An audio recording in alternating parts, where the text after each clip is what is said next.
Baik, terima kasih Pak Iswanto atas waktunya. Jadi begini Pak, kami kan diberi tugas untuk mengeksplorasi masalah-masalah yang telah kami identifikasi di LK1. Nah, di LK2 kali ini kita diberi tugas untuk mencari referensi lain melalui wawancara dari beberapa kasus. Nah, kebetulan dengan Pak Iswanto kami ingin bertanya-tanya mengenai beberapa hal, termasuk mengenai literasi numerasi, miskonsepsi, dan nanti juga ada kaitannya dengan higher order thinking skill atau cara berpikir kritisnya anak-anak seperti itu. Yang pertama Pak Iswanto yang ingin kami tanyakan, kan seperti yang kita ketahui bahwa AKM asesmen kompetensi minimum itu kan sekarang sebagai penggantinya UN, ujian nasional, di mana AKM itu kan nanti juga untuk mengetahui mutu pendidikan yang ada di sekolah, seperti itu ya Pak. Atau nanti Pak Is boleh menjelaskan dulu AKM itu tujuannya untuk apa. Di dalam AKM itu kan tentunya ada literasi numerasi yang mana dibutuhkan kemampuan HOTS anak-anak untuk berpikir kritis menyelesaikan masalah di dalam soal-soal AKM tersebut. Nah, tapi kenyataannya anak-anak itu masih memiliki minat yang rendah atau tidak mampu untuk menganalisis soal-soal tersebut. Nah, itu menurut Pak Iswanto itu apa sih faktornya kok anak-anak itu literasi dan numerasinya itu rendah sehingga AKM itu nilainya belum maksimal seperti itu. Gitu Pak, itu yang pertama. Monggo Pak. Baik, kalau menurut saya begini, kembali ke AKM ya. Jadi sebenarnya namanya asesmen nasional atau AN ya. Yang mana asesmen nasional itu di dalamnya ada literasi, ada numerasi, ada survei lingkungan belajar, dan ada survei karakter. Yang mana dari yang saya sebutkan tadi itu pada dasarnya adalah untuk menilai sekolah. Jadi yang dinilai bukan siswa, tapi dalam prakteknya pesertanya adalah siswa dari sekolah yang bersangkutan, diambil secara sampling dari Dapodik. Nah, berdasarkan pengalaman memang betul sekali bahwa anak-anak tidak bisa, atau bukan tidak bisa ya, belum maksimal dalam mengerjakan soal asesmen. Nah, kalau menurut saya salah satu masalahnya adalah kemampuan anak-anak berliterasi, karena memang pada dasarnya anak-anak lemah literasinya, jadi tidak suka membaca menurut saya itu. Sehingga ketika anak-anak tidak suka membaca atau minat bacanya rendah, maka otomatis akan berimbas pada tidak bisa atau belum maksimalnya mengerjakan soal asesmen. Karena memang soal asesmen itu sangat panjang sekali, panjang-panjang ada analisisnya. Jadi kalau anak-anak minat bacanya rendah, maka dia tidak akan terlatih untuk bisa mengerjakan soal tersebut. Itu menurut saya. Iya, berarti kan memang saling berhubungan ya Pak. Membaca saja tidak mau, apalagi nanti ada yang soal-soal numerasi berkaitan dengan menghitung, Ya, itu kan betul. juga sulit juga. Nah, padahal di dalam AKM itu kan pada intinya di situ semuanya HOTS soalnya, jadi harus ada kemampuan itu. Nah, menurut Pak Iswanto, apa sih solusinya yang bisa kita lakukan supaya nanti ada peningkatan untuk nilai AKM-nya seperti itu? Solusinya menurut saya harus ada program dari sekolah terkait pembiasaan anak-anak untuk mengerjakan soal model-model asesmen atau model AKM tadi. Jadi di semua pelajaran nanti ketika Bapak Ibu guru membuat soal, maka soal tersebut harus ada soal yang ada literasinya. Artinya bukan hanya mengecek kemampuan menghafal anak, tapi harus ada soal yang ada analisisnya. Dan itu kalau dilakukan oleh semua mata pelajaran, saya yakin nanti anak-anak akan ada efeknya, sehingga mulai terbiasa dengan soal-soal analisis.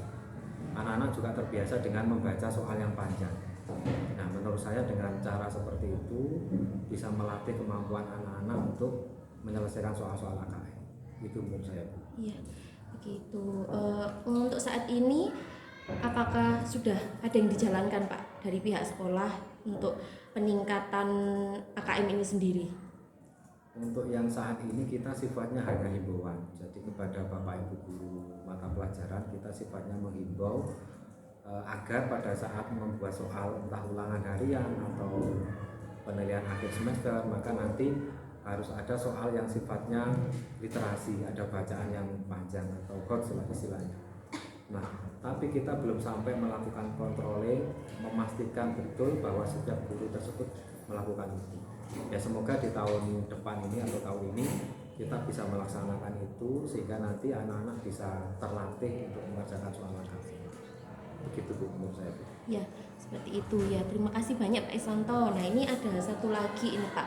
Jadi ini terkait dengan pemahaman siswa atau ketidakpahaman, mohon maaf, siswa terhadap suatu materi. Seperti contohnya di pelajaran produktif itu kan ada mata pelajaran yang di kelas 11 ada, di kelas 12 ada, tetapi kan karakteristiknya berbeda ya kan. Jadi di kelas 11 misalnya mereka fokus untuk pengetahuan umum, di kelas 12 mereka fokus untuk praktek.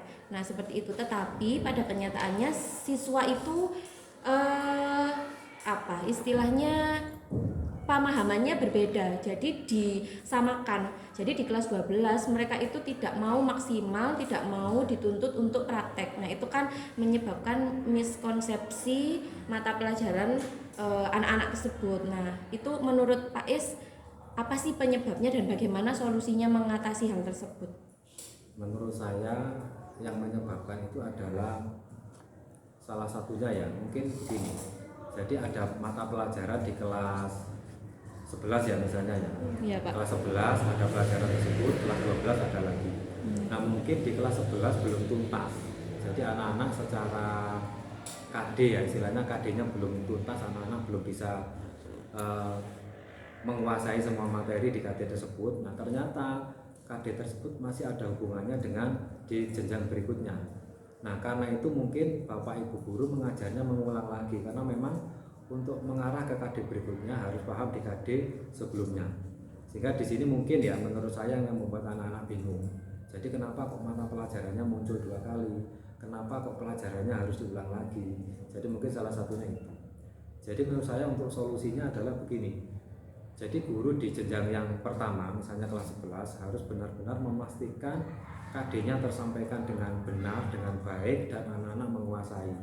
Sehingga di jenjang berikutnya walaupun mata pelajarannya tetap sama, tapi yang dibahas berbeda. Dan itu adalah penguatan atau istilahnya materi lanjutan dari KD sebelumnya. Jadi itu menurut saya. Jadi harus ada pembagian KD yang jelas di jenjang pertama dan di jenjang kedua. Sehingga nanti anak-anak nggak sampai bingung, kok pelajarannya diulang lagi, nggak sampai seperti itu. Itu mungkin dari saya.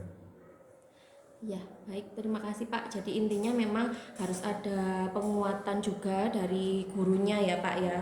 Jadi supaya anak-anak itu tidak salah paham menerima pembelajaran ini kok diulang loh, ini kok di kelas 12 ada lagi, seperti itu. Tapi memang ya namanya kan anak-anak ya Pak ya. Jadi memang maklum lah seperti itu, tapi memang ya tugas kita supaya tidak ada miskonsepsi antara siswa dan guru gitu, seperti itu. Iya, begitu. Ada tambahan dari Bu Dorcas, Bu Naning, Bu Erni?